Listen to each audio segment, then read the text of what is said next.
Chapter 4 of Tractate Arachin covers the various laws of the Erech donation vows to the temple. The first Mishnah says, if somebody takes an Erech vow to donate the value of somebody else to the temple, the ability to pay the vow is assessed from the vower. By the actual amount calculation regarding the age and gender, that would be assessed from the subject of the vow. The age is locked in from the time of the actual vow, meaning if a poor man vowed to donate the Erech of a rich man, he gives the Erech of a poor man, and if a rich man vowed to give the Erech of a poor man, he'd give the Erech of a rich man. This does not apply by offerings, where it would go according to the subject of the vow. Others disagree and say that also by Erech vows, it goes according to the subject, which is explained. The Gemara says, this applies specifically to the Erech vow, not to the vow of worth, but it's just used the general terminology for vow here, as that's what the verse does. We said the ability to pay is assessed from the vower, which it then sources. It also clarifies by the offering, somebody who vows to bring the offering of a poor Mitzorah leper would only bring a poor man's offering if he himself was poor. This is then sourced. New Mishnah, if a vower was poor when he made his Erech vow and then he became rich,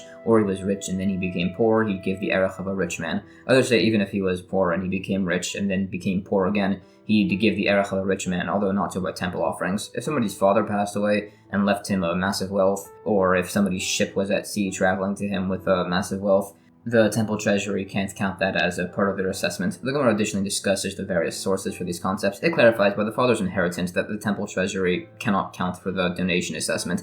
This does not refer to if he'd already inherited the money. It has to be before the father died, or even if his father was in the middle of dying. Similarly, by the ship, this is where the ship was leased or consigned to others, so he doesn't actually own the wealth, or even the ship, until it gets to him. New Mishnah, by the age category of the Erech vow, that's calculated by the subject of the vow. So if a young man vows to give the Erech of an old man, he'd give the Erech of an old man, and vice versa. And the gender also goes by the subject of the vow, so if a male vows to give the Erech value of a female, he'd give the Erech for a female, and vice versa. It's calculated by the subject's age at the time of the vow. So if somebody vows the Erech of a 5-year-old, and then he became older than 5, he'd still give the Erech of the 5-year-old. The Gemara says, the Erech vow is unlike the vow of worth here, that the age is calculated at the moment of the vow, which is based on a verse. New Mishnah, a 30-day-old infant is judged as being younger than this, and a 50-year-old or a 20-year-old exactly are judged as being younger than that age. This is sourced, as it specifically states this principle by the 60th year. Some say they remain in the lower category until they're a month and a day older, so 20 years and a month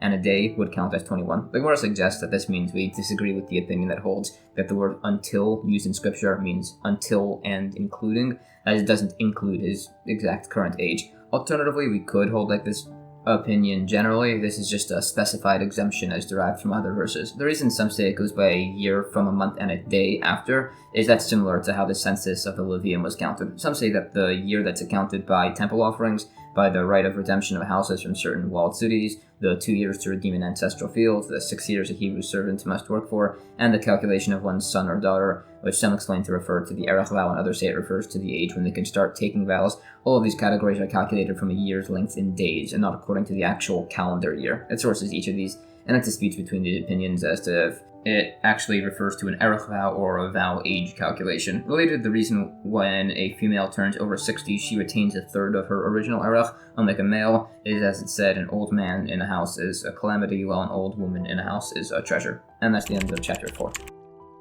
Chapter 5 of Tractate Arachin continues on the laws of donation vows. The first Mishnah says, besides for the Erech and value vows discussed in prior chapters, there's another type of vow, a vow of weight. Somebody could vow to pay their weight as a donation to the temple. And as to whether gold or silver is used, that would go by what he stipulates. It gives an example of this occurring. If somebody vows to give the weight of their arm to the temple, it's calculated by sticking it into a barrel to see where the water level rises to. Then he'd fill the barrel with animal parts of bone, meat, and sinew until the water reaches the same level, and then that's weighed. Others disagree and say there's variation in proportions between human flesh and donkey flesh, so we just estimate the weight. The Gemara clarifies he only pays the weight in gold or silver if he specified gold or silver. If he specified nothing, he can even pay the value in pitch if he wants, if that's the local custom, even if some merchants only measure their pitch as opposed to weighing it. Similarly, if the local custom is to weigh onions, somebody could give their weight in onions, even if the weighing of the onions was done by amount or approximation. Some say that if a person is eminent, he's assessed accordingly and they need to pay their weight in something of worth, hence the quoted case where somebody vowed to give the weight of their daughter and he gave it in gold. Related, if somebody vowed to give his stature as a donation, that's assessed by by making an unbending rod of a specified substance as tall as he is. If he vowed to give the fullness of his stature, the rod should be able to bend. This accords with the opinion that there is variation based on superfluous expressions. If somebody vowed to donate their stance or breadth or his sitting or his thickness or circumference, those all stand unresolved. It further specifies the debate as to if the weight of the arm is assessed by checking water displacement, and according to the opinion that says it's just estimated, they'd still say that they should measure as much as possible. Now, if define the arm here as extending up until the underarm, this is unique by a vow where it follows common language, as other times it refers to the arm up until the bicep, and by the tradition of the temple hand washing it refers to the wrist specifically. By the word leg, that goes up to the knee, again as this follows the common language by vows. The word excludes someone with a wooden leg, although by something like chalitza, the rejection of the levirate marriage as discussed back in Tractate, that can be done on somebody's stump, so long as it's not above the thigh. It disputes based on this as to whether the ankle is physically a part of the heel, as some say it's just close enough to be considered connected. New Mishnah. If somebody vows to pay the worth of his arm, he's assessed by calculating how much he's worth now and how much he'd be worth without his arm, and he pays the difference. In this way, regular vows are stricter than Arachin vows, as this cannot be done by an Erech vow. The Gemara says, specifically the man is appraised the same way a person is appraised regarding damages to his person for repayment. Others disagree and say it goes by an assessment if the man was a slave whose single arm had been retained in ownership by another, how much he would pay to gain access to the use of both of his arms. If somebody was appraised in a case of damages, which is assessed by 3 people, it asks if he wants to pay his worth to the temple if he needs to be reassessed, as that's assessed by 10 people. Also, what if it was the other way around? Or what if he wanted to have his worth donated, but he hadn't yet been appraised, and then he asks to donate his worth to the temple? Would he be appraised once or twice? And if it's 2 separate times, what if he vows to pay his value twice at the same time? And if that's counted twice, and he's then actually appraised, but for no actual reason, does that appraisal count, or does that require intent? It tries to prove this last one from the fact that we don't do an assessment on a person that died, but that's not a valid proof, as that's not even a valid appraisal. Unlike a proper appraisal that was just done without intent. New Mishnah. There is a stringency of Erech vows over regular vows. If somebody makes an Erech vow but he dies before he can give it, his heirs must pay it instead. Although if he vowed his worth and died, the heirs give nothing, as the dead have no value. Also, if somebody vows to pay the Erech of his arm or leg, that's totally invalid. If somebody vows to pay the Erech of his head or liver, as those are vital organs, he'd give the Erech of his entire body.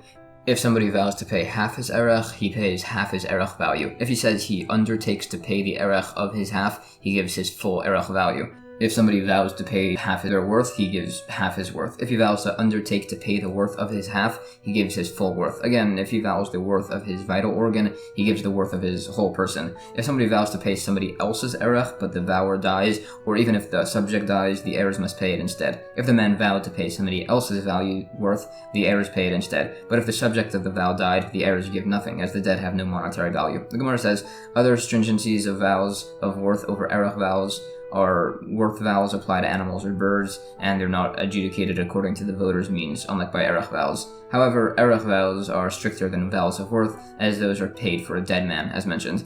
As we said, an Erech vow is paid by one's heirs if the man died. It disputes if we can prove from this that by an oral loan, if the borrower dies, the lender can still collect it from the man's heirs. This is rejected as it's said to be uniquely written in Torah, and it's where the vower already was ordered by the court to pay this, but he just hadn't yet been appraised. It also mentions if somebody vows the value of a limb, he said nothing, but others disagree as they say a person doesn't speak meaninglessly, so they'd say the value would actually be given. It sources the fact that an Erech vow for a vital organ is calculated from the entire body. Also, a vow from the knee up constitutes a vital organ.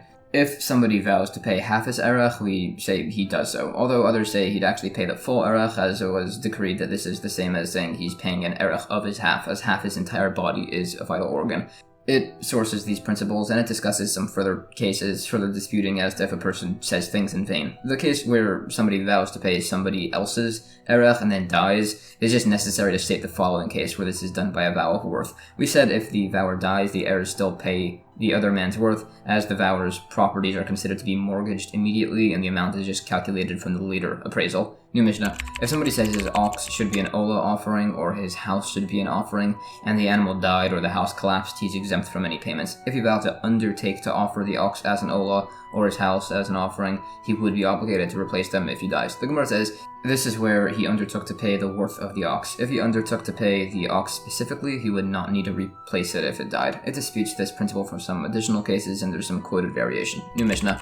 We can take collateral from somebody obligated in an Erech vow, but not from somebody obligated in a Chatas or Asham offering. We do take collateral from those obligated in Ola or Shlamim offerings. Somebody is only atoned through his offering if he consents to bring it. So if somebody's refusing to, he's compelled to do so until he says he's willing. The same principle applies by a divorce document, where it must be given willingly, so a person could be compelled until he does so willingly. The Gemara says an opinion. There are times that we take collateral from somebody obligated in a Chatas offering, which would be by the Nazir's obligatory Chatas, as after his blood is thrown, he's allowed to drink wine and become impure if he wants. So we need to ensure that he would complete this process. And there are times where we don't take collateral from an Ola offering, by the Mitzoras Ola, as he cannot eat consecrated foods or enter the temple until he does so. It sources the principle that an offering must be brought consensually. It also says that an Ola offering requires awareness, teaching us that if somebody designated an offering for somebody else from his flock, there's a necessity for the recipient to have awareness, as sometimes the man would not want to receive atonement through something that's not his. Others seemingly disagree, but it's possible they're saying the recipient's knowledge isn't needed at the time of atonement, as to if he was made aware at the earlier time of designation.